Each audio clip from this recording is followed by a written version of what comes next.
Piece begins when expectation ends. कितनी सच्ची बात कही भगवान बुद्ध ने। शांति चाहिए तो मोह और तृष्णा को त्यागना ही होगा।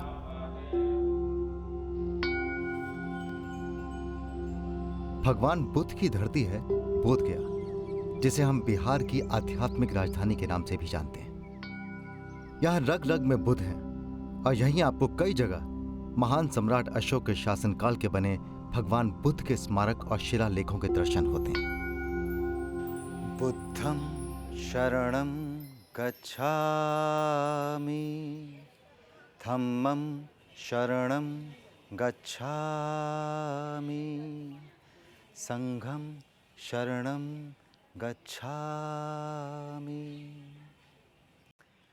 हमारी हर पीड़ा का, हमारे हर दुख का कारण हम स्वयं हैं।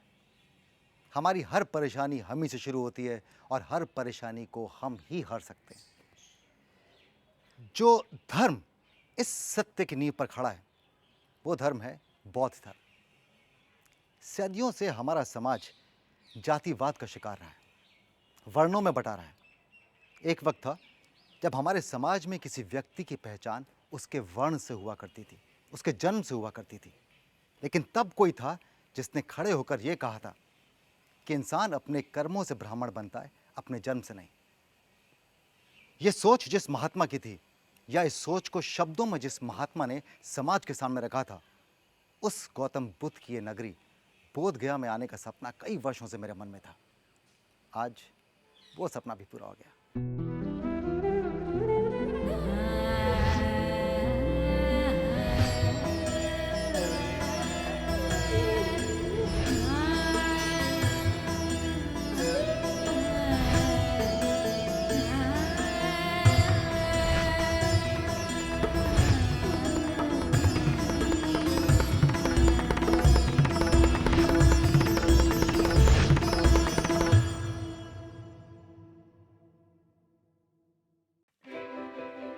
इस कड़ी में करूंगा दर्शन उस पेड़ के जिसके नीचे भगवान बुद्ध को हुई थी ज्ञान की प्राप्ति। गया शहर में जाऊंगा फल्गु नदी के किनारे बने प्राचीन विष्णुपदी मंदिर, जहां पूर्वजों को पिंडदान का है खास महत्व। होंगे कुछ मीठे पल गया शहर की प्रसिद्ध अनरसा, तिलकुट और लाई के साथ। जाऊंगा जैन धर्म के तीर्थ स्थल कमल सरोवर से सजे खूबसूरत जल मंदिर। राजगीर में बिहार के सबसे पुराने रोपवे से पहुंचूंगा रत्नागिरी पहाड़ियों में बने विश्व शांति स्तूप। जानेंगे कैसे फिर से जन्म ले रहा है प्राचीन नालंदा। खो जाऊंगा हमारे देश के समृद्ध इतिहास में नालंदा विश्वविद्यालय के खंडरों में। कि आज की तारीख में जो यूनिवर्सिटीज हैं उनका ब्लूप्रिंट जो है वो यहीं से आया था। बिहार की राजधानी पटना से बुद्ध नगरी बोध गया लगभग 110 किलोमीटर की दूरी पर है।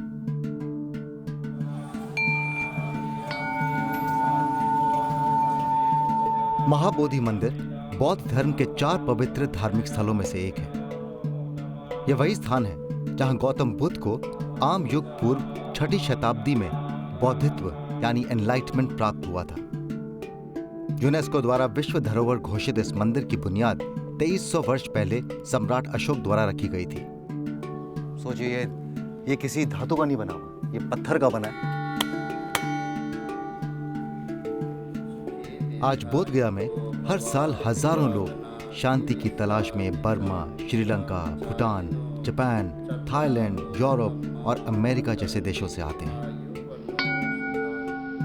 क्या आप जानते हैं कि बौद्ध भिक्षुक को भंते जी कह के संबोधित किया जाता है?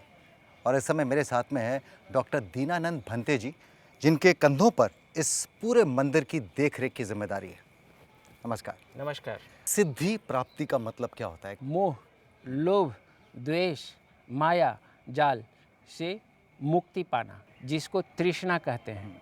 This look so nice, I need it, ये तृष्णा है। तो जो उनके पास में जितना भी तृष्णा था वो वहाँ पर ही उनको समाप्त हुआ था। पर एक आम आदमी के लिए सिद्धि प्राप्त करना तो थोड़ा मुश्किल है ना? मध्यम मार्ग अपनाओ, यही तो बुद्ध को कहना है। न नीचे जाओ न ऊपर जाओ। बचपन में हम लोग किताबों के अंदर एक मंत्र पढ़ा करते थे जी, बुद्धम शरणम गच्छामि। बुद्धं शरणं गच्छामि, ये पाली वर्ड्स है। मैं बुद्ध के शरण में जाता हूँ।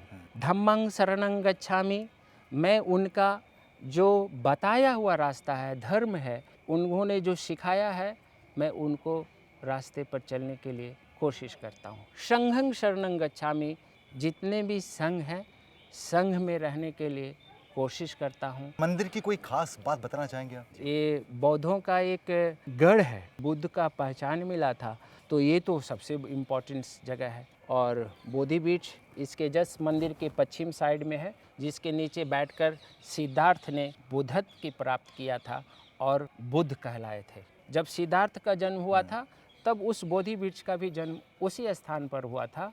उसी का ये शाखा चलते आ रहा है। तो ये कौन सी पीढ़ी है? ये चौथा पीढ़ी है। भंते जी, ऐसा कहा जाता है कि जब सिद्धार्थ बोधि वृक्ष के नीचे बैठकर मेडिटेट कर रहे थे और जब उन्होंने सिद्धि प्राप्त की थी, तब उनसे जब पूछा गया कि उन्हें क्या दिखा, तो उन्होंने कहा था शायद कि उन्हें रोशनी नजर आई। जब ज्ञान की अंतिम ये जो क्षण चल रहा था, तो देवता लोग का एक परीक्षण था कि ये कैसे हो सकता है, तो तपस्या को भंग करना चाह रहे थे। फिर भी उन्होंने अपना आँख नहीं खोला और वैशाख पूर्णिमा का दिन था, रात्रि का समय था और उनको बुद्धत्व की प्राप्ति की। हमारे बहुत सारे महापुरुषों को वृक्षों के नीचे बैठकर ज्ञान की प्राप्ति हुई है।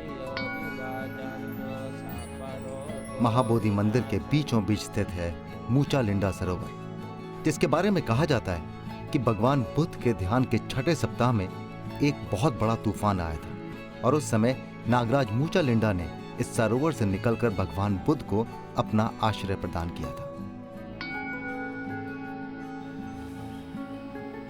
सिद्धि तो प्राप्त नहीं हुई, लेकिन यह जरूर सिद्ध हो गया कि जिस खुशी और शांति के लिए हम लोग यहां वहां दौड़ते हैं, वो यहाँ है।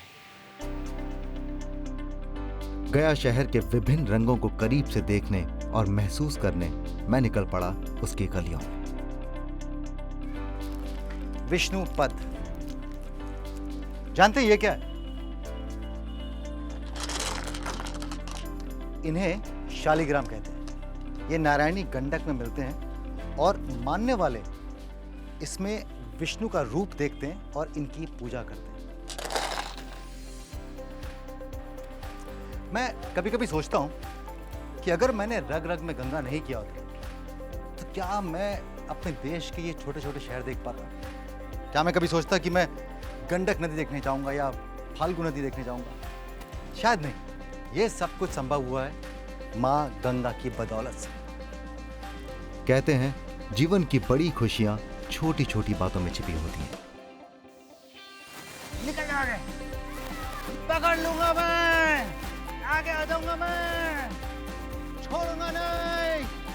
मैं जीत गया, मैं जीत गया, मैं जीत गया। बुद्ध की परिक्रमा करके अब मैं आ गया हूं भगवान विष्णु की दुनिया में।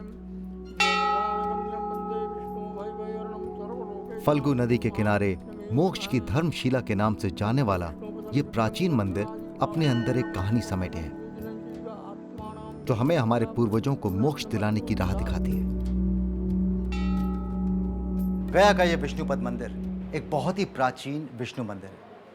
यूं तो सदियों से यहाँ पर पिंडदान की परंपरा चली आ रही है, लेकिन इस मंदिर का ये वर्तमान स्वरूप 18वीं शताब्दी में इंदौर की रानी अहिल्याबाई होलकर द्वारा दिया गया था। ये ब्लैक ग्रेनाइट पर जो आप खूबसूरत कारीगरी देख रहे हैं, ये उस वक्त जयपुर के कारीगरों ने की थी। हिंदू धर्म के अनुसार मृत आत्मा की शांति के लिए पिंडदान करने की परंपरा सदियों से चली आ रही है।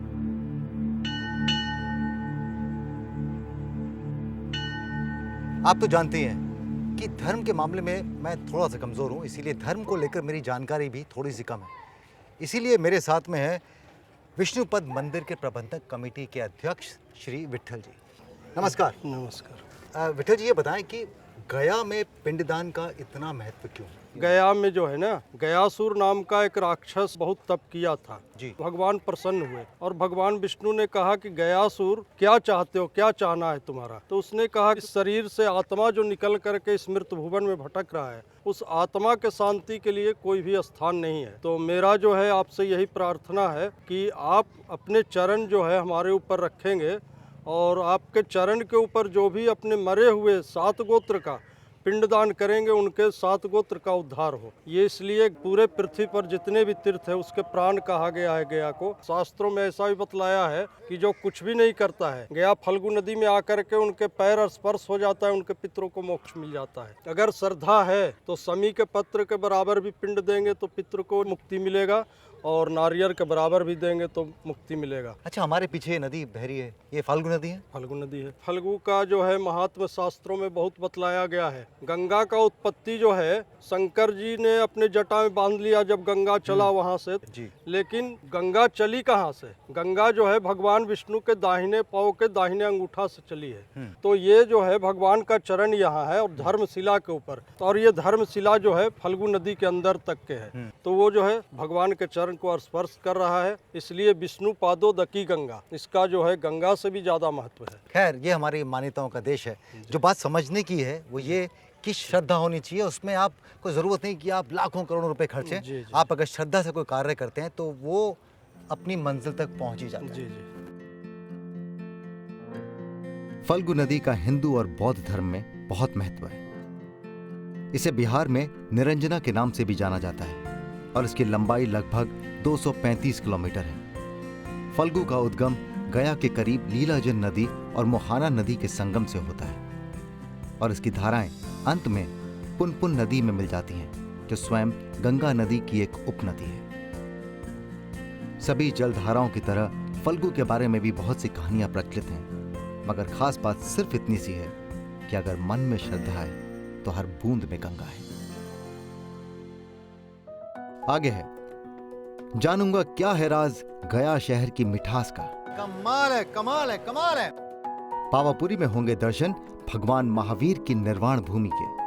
पहुंचूंगा विश्व शांति स्तूप, जो दर्शाता है भगवान बुद्ध के जीवन के विभिन्न पड़ाव। देखिए, अगर जीवन में मीठे अनुभव ना हो तो जीवन जरा नीरस हो जाता है, और मैं बिल्कुल नहीं चाहता कि मेरा या आपका जीवन कभी नीरस हो। तो चलिए आज मिठास बढ़ाते हैं गया शहर का कुछ प्रसिद्ध मीठा चक्कर। तो इस बार गया के अंदर जब मैं आया तो मैंने हर जगह पे तिलकुट तिलकुट तिलकुट पढ़ा। तो मैंने कहा ये तिलकुट क्या होता है, यही जानने के लिए मैं इतनी भीड़ वाले मार्केट के अंदर खोज निकाले हैं आपको हम। अब ये बताइए कि तिलकुट होता क्या है? ये पहले पूर्वज जो थे वो माटी की हांडी होती थी पहले, उसमें वो तिल को गर्म करके उसमें चाशनी बना करके लोहे के खल से उसको कूटते थे। तो तिलकुट, हाँ, तिल गर्म होता है, शरीर के लिए गर्मी जरूरी है जाड़े के दिनों में। तो ये तिलकुट जो है लोग जाड़े के दिनों में बहुत पसंद करते हैं। बेहतरीन, गज्जा के काफी करीब है। दोनों आइटमें सेम है, उसमें भी तिल और चीनी है, हाँ। इसमें भी तिल और चीनी है। अपने अपनी बनाने की कारीगरी अलग अलग। पानी की कारीगरी, हाँ, कारीगरी है एक्चुअल में, ये ऐसे नहीं बन जाता भैया। आपको सलाम है साहब, सलाम है। ये तो तिलकुट हो गया। हाँ। इसके अलावा ये क्या दूसरा आइटम है यहाँ का जो सबसे फेमस है वो है अनरसा। अनरसा? हाँ, अनार से बनता है? नहीं, ये चावल का आटा से, हाँ। जिसको अन्न लोग बोलते हैं। हाँ। और उसमें जो है चाशनी दिया जाता है, अन्न रसा। ये देखिए पूरा बीच में मावा भरा जाता है। तो ये है अनरसा, अन्न से बनता है, अंदर रस होता है। अब आप ही मुझे बताइए, अगर मैं ये शो नहीं करता तो क्या मुझे कभी अनरसा चखने का मौका मिलता? ये आइटम जो है आपको और इंडिया में कहीं नहीं मिलेंगे। कमाल है, कमाल है, कमाल है। मजा आ गया, क्योंकि एक्चुअल में मैंने कभी ना तो अनरसा के बारे में सुना था, स्वाद तो छोड़िए। अनरसा एक ऐसा चीज है कि ये चावल का ऊपर लेयर है जी। उसको फ्राई करने के बाद ये हार्ड हो जाता है, जो नमी को एब्जॉर्ब कर लेता है, जिसके कारण इसका स्वाद खराब नहीं होता। सर, आप तो मिठाइयों के साइंटिस्ट हैं। और तीसरा आइटम ये लाई होता है। अब बहुत दूर का बात, थोड़ा बिहारी भाषा में बताइए ना हमसे। ये जो है नदी के किनारे खुबिया दाना का पेड़ होवेला, एकरा में खोवा मिक्स करके चाशनी मिला करके एकरा बना देवल जाला। इस फलार में भी खाला, ऐसे भी खाला। अरे बहुत क्या फेमस बोल आइटम। डाला। ये हुई ना बात, ये हुई ना मिठास।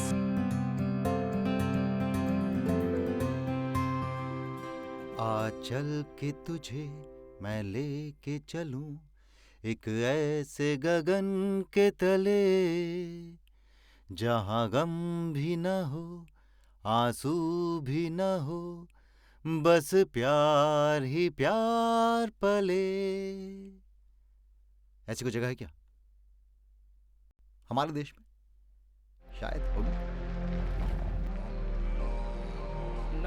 अरिहंताणं नमो सिद्धाणं नमो आय। कमल सरोवर से सजी ये धर्मस्थली मानव को सुख, शांति और प्यार का अनमोल सबक हर पल याद कराती है। हम सादगी से कितना सुंदर जीवन जी सकते हैं, ये जैन धर्म हमें सिखाता है। कहा जाता है कि जब भगवान महावीर स्वामी यहाँ आए थे तो उस समय हिंसा का बहुत बोलबाला था। ऐसे समय में महावीर स्वामी के अहिंसा के संदेश को राजाओं ने सुना और समझा, और इस जगह को अपापपुरी का नाम दिया गया, जिसका मतलब है जहां पाप ना हो। आगे जाकर यह जगह पावापुरी के नाम से जग प्रसिद्ध हुई। पटना से तकरीबन 3 घंटे की दूरी पर है पावापुरी, जो कि अहिंसा के सिद्धांत पर खड़े जैन धर्म के लिए एक बहुत ही पावन स्थल है। ऐसा माना जाता है कि आज से 2500 साल पहले जैन धर्म के 24वें और आखिरी तीर्थंकर यानी उपदेशक भगवान महावीर ने इसी स्थान यानी इस पावनपुरी में निर्वाण प्राप्त किया था, और इस समय जहाँ मैं खड़ा हूँ वहाँ पर उनका अग्नि संस्कार हुआ था। उमा जी नमस्कार। नमस्कार। ये अग्नि संस्कार क्या एक आम जो एक अंतिम संस्कार होता है वैसा होता है या कुछ बहुत फर्क होता है? यहाँ पे जैन धर्म के जो 24वें एवं अंतिम तीर्थंकर थे भगवान महावीर स्वामी जी, उनका अग्नि संस्कार हुआ था। वो आम आदमी नहीं, देवताओं द्वारा अग्नि संस्कार किया गया था। तीर्थंकर किसे कहते हैं? तीर्थंकर जो धर्म को चलाया है, धर्म को जिन्होंने चलाते हैं। कहते हैं कि भगवान महावीर स्वामी जी का अग्नि संस्कार में भस्म जब कम पड़ गए, लोगों ने यही समझा कि इनके भस्म तो इन्हीं मिट्टियों में मिश्रित हैं। वही भस्म मिली हुई मिट्टी को उठा उठा के लोग तिलक करना शुरू किए और पूजे के लिए अपने अपने घर ले गए। उसी से गड्ढा बढ़ते बढ़ते कालांतर में आज इतना विशाल सरोवर बना। तो ये जो हम तालाब देख रहे हैं आसपास, ये इसलिए बना क्योंकि लोग यहाँ से मिट्टी लेके गए। मिट्टी आज भी यहाँ की मिट्टी को उसी पवित्र भावना से घर ले जाते हैं, अपने मस्तक पे लगाते हैं। अच्छा, चारों तरफ मैं देख रहा हूँ कमल ही कमल है। इस मंदिर का पूरा नाम है पावापुरी जल मंदिर, पद्म सरोवर, कमल सरोवर कहते हैं। ये मंदिर उस समय का है जब भगवान महावीर स्वामी जी का निर्वाण हुआ था, तो इनके बड़े भाई राजा नंदीवर्धन जी स्थापना करवाए थे। फिर बाद में विभिन्न राजाओं के काल में इसका समय समय पर जीर्णोद्धार होता रहा। अच्छा, साल में कोई ऐसा खास समय रहता है जब लोग यहाँ ज़्यादा आते यहाँ हैं? हमारे जैनियों में महत्वपूर्ण है कि वो दीपावली मनाते हैं। जैन धर्म में इसलिए है कि भगवान महावीर स्वामी जी का निर्वाण प्राप्त दीपावली के दिन ही हुआ था, अच्छा, इसलिए ये खास हो जाता है। और उस दिन यहाँ आने को लोग अपने आप को धन्य महसूस करते हैं कि मुझे पावापुरी का एक दीपावली करने का मौका मिला। अच्छा, मैं जानता हूँ जैन धर्म 5 सिद्धांतों पर खड़ा है। अहिंसा बहुत ही पॉपुलर जैन धर्म में पहले से ही ये सिद्धांत है कि किसी प्रकार की जीव की हवा में जोड़ते हुए तैरते हुए उसकी हत्या नहीं हो जाए, उसके भी प्राण रक्षा हो और हमारे भी नुकसान नहीं करे, इसके लिए मास्क। अहिंसा परमो धर्म, जियो और जीने दो का सिद्धांत इसी मगध से पूरे दुनिया को संदेश गया। इस एक सिद्धांत को अगर हम सब समझ लें तो शायद दुनिया बहुत ज़्यादा खूबसूरत हो जाएगी। चलिए, चारों तरफ कमल ही कमल है। मेरा नाम का अर्थ भी कमल है। आज एक और कमल यहाँ खिल गया, राजीव कमल। भगवान महावीर का जन्म एक राजसी परिवार में हुआ था और उनका बचपन का नाम वर्धमान था। 30 साल की आयु में उन्होंने सारे राजसी सुखों को त्याग कर वन में 12 साल कठोर तपस्या के बाद कैवल्य की प्राप्ति की और वो महावीर के नाम से जाने जाने लगे। जब भगवान महावीर का निधन हुआ तब उनके बड़े भाई राजा नंदीवर्धन ने यहाँ पर उनके चरण स्थापित किए। आप जानते हैं, आज अगर विश्व में कोई चीज़ सबसे तेज़ी से लुप्त होती जा रही है तो वो है शांति। हम कुछ भी हासिल कर लें, कितनी भी कामयाबी हासिल कर लें, कोई भी उपलब्धि पा लें, लेकिन अगर मन में शांति नहीं है तो सब कुछ बेमानी है। हम चांद पे क्यों ना पहुंच जाएं, लेकिन अगर धरती पे हमारे मन में शांति नहीं है तो वो उड़ान बेमानी है।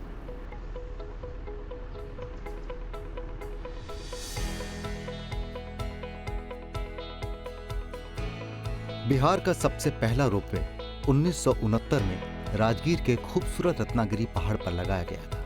लगभग 100 कुर्सियों वाले 2200 फीट लंबे रोपवे पर सफर करने के लिए पर्यटकों में इसके लिए काफी उत्सुकता देखने को मिलती है। और मैं समय जा रहा हूँ राजगीर के विश्व शांति स्तूप। ये केबल कार तकरीबन 1000 फीट की ऊंचाई तक पहुंचती है और ये पंत वाइल्ड लाइफ सेंचुरी के ऊपर से होकर गुजरता है। बहुत ही खूबसूरत नजारा। बिहार के नालंदा जिले में बना ये सफेद विश्व शांति स्तूप 1969 में अस्तित्व में आया था। बाद में इसे और भव्य और खूबसूरत बनाने का काम शुरू हुआ जो 1993 में पूरा हुआ। 120 फीट ऊंचा ये स्तूप रत्नागिरी पहाड़ी पर 400 मीटर की ऊंचाई पर स्थित है। इस विश्व शांति स्तूप की 4 दिशाओं में गौतम बुद्ध की 4 प्रतिमाएं हैं जो उनके जीवन के 4 महत्वपूर्ण अंशों को दर्शाती है। जब उनका जन्म हुआ, जब उन्होंने सिद्धि प्राप्त की, जब उन्होंने अपने ज्ञान से विश्व को अवगत करवाया और जब उन्हें महापरिनिर्वाण प्राप्त हुआ। पिछले लगभग 50 सालों से यह शांति का दूत बनकर विश्व को शांति का संदेश दे रहा है।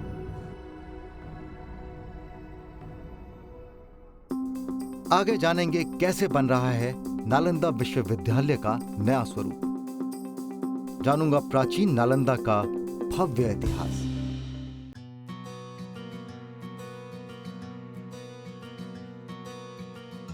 बीते हुए कल को आज बनते देर नहीं लगती। नालंदा के गौरवशाली अतीत को फिर से पुनर्जीवित करने के लिए नालंदा की तर्ज पर राजगीर में खोली गई है नालंदा यूनिवर्सिटी।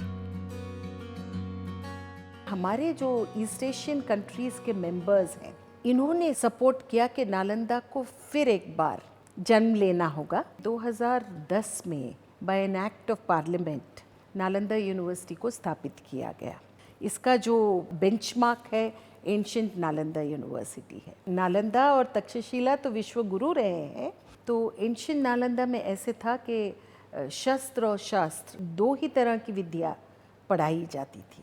तो मैथमेटिक्स पढ़ा रहे हैं, तो प्योर मैथमेटिक्स नहीं पढ़ाया इन्होंने, इसको पढ़ाया अर्थशास्त्र के साथ, इसको पढ़ाया इन्होंने आयुर्वेदा के साथ, इसको पढ़ाया एस्ट्रोनॉमी के साथ, इसको पढ़ाया गया लॉजिक के साथ।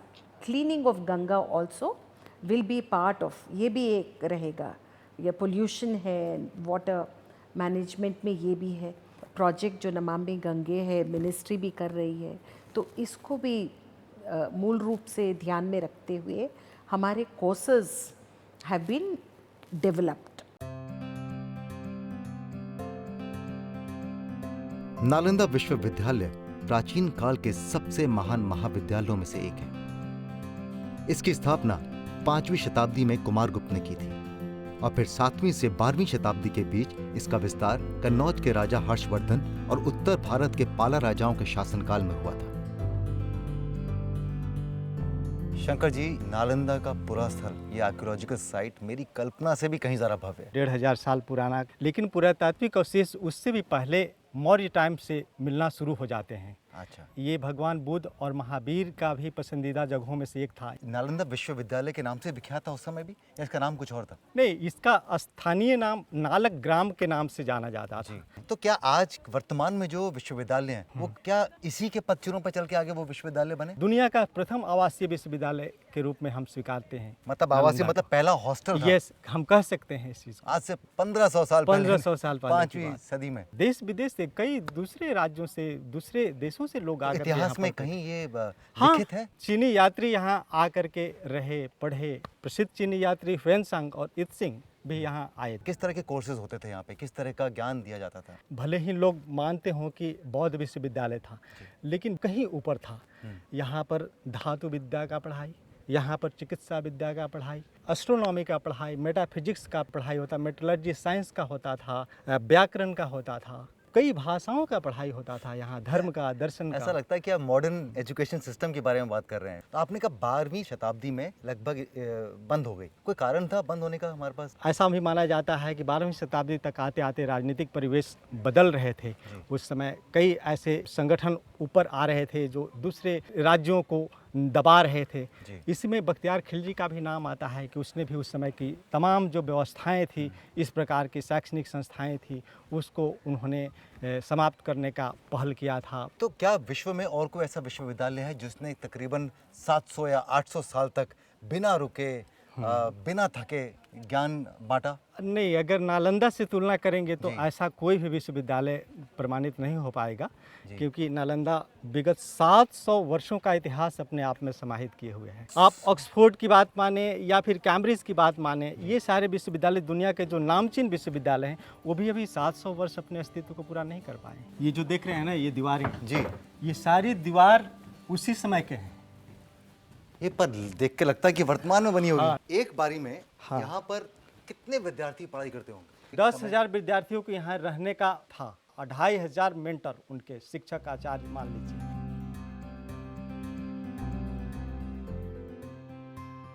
ये कोर्टयार्ड है जैसा कि आपने कहा, और ये पानी का कुआं, तो जाहिर सी बात है कि इसमें पानी देखिए आप, पानी तो अभी नहीं। आप इधर से जाएंगे तो देखेंगे इसमें अन्नागार था, यहाँ ग्रेनरी। यहाँ पर ग्रेनरी इसको कह सकते हैं। तब ये देखने के बाद ऐसा लगता है कि आज की तारीख में जो यूनिवर्सिटीज़ हैं या जो विश्वविद्यालय हैं, हाँ उनका ब्लूप्रिंट जो है वो यहीं से आया था, यहीं से शुरू हुआ था। हाँ, तो देखिए, वक्त निकल जाता है, उसके अवशेष रह जाते हैं। आज उस काल के हैं, कल हमारे काल के होंगे। आप अभी ऊपर देख सकते हैं कि किस प्रकार से कमरे में बेड बने हुए हैं। ये देखिए, यहाँ 2 बेड है, ये और ये। विद्या, ज्ञान और हमारे समृद्ध इतिहास का अगर कोई दूसरा नाम हो सकता है तो वो है नालंदा। बस यहाँ आकर आप खोदते जाइए और नालंदा के इतिहास के ज्ञान को अपने झोले में भरते जाइए। जैन धर्म से भी मिल लिया और बोध गया भी हो गया। सभी धर्म कितने खूबसूरत हैं अगर हम उन्हें समझें तो। अगर आपको विभिन्न धर्मों को जानने का ज़रा सा भी मौका मिले ना, तो ज़रूर जानिएगा, क्योंकि आप ये जान जाएंगे कि हर धर्म एक ही बात कहता है, किसी को हानि मत पहुंचाओ, प्रेम भावना से जियो और हर किसी की इज्जत करो। मैं चलता हूं, अगले एपिसोड में दोबारा आपसे मिलूंगा, लेकिन जा रहा हूं इस उम्मीद के साथ कि हम अपने भगवान को खुश करने के लिए किसी और के भगवान का अपमान नहीं करेंगे।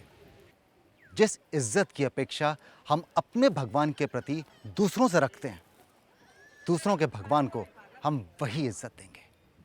गुड नाइट, शब खैर।